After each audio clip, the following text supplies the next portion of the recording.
د لغمان عامه روغتیا او د مهتلام روغتون ته د 10 پایو وینټیلیټرونو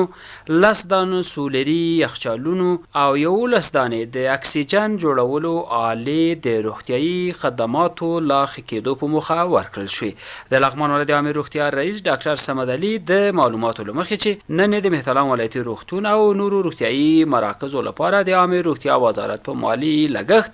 10 پایې وینټیلیټرونه او یونیسف ادارې په مرسته 10 پایې سولري یخچالونه او 11 دانې د اکسیجن جوړولو وسایل په واقع ورکړل چې د ټولو وسایلو قیمت 12 میلیونه شپږ لکه 3,978 میلیونه افغانیو پورې رسیږي. موږ د 10 عدد وینټیلیټرونه دي چې هغه د وزارت صحت عامه په مرسته باندې د لغمان د شفاخانو سره مرسته شوې ده د کورونا د دویمې څپې د مخنیوي او د عمومي خدماتو د ښه والي په خاطر باندې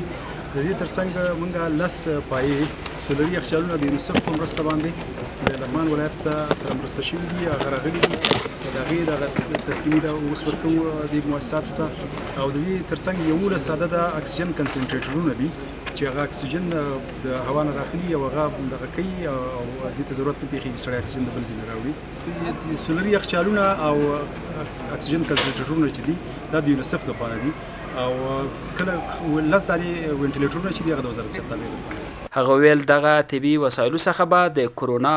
دویمې څپې او په دې ولایت کې د غوره روغتیايي خدماتو په موخه لازمه استفاده وشي. په ورته مهال د لغمان ولایت مرستیال والي الله شهزاده مظلومیار خوښي وښوده چې د مهتلام ولایتي روغتون لپاره د طبي وسایلو مرسته ترسره کیږي چې ورسره به ولسونو ته لا غوره روغتیايي خدمات وړاندې شي. نو دغه راز د عامه روغتیا ریاست او د مهتلام ولایتي روغتون روغتیا پالانو ته د غوره روغتیايي خدماتو د ترسره کېدو لارښوونه وکړه.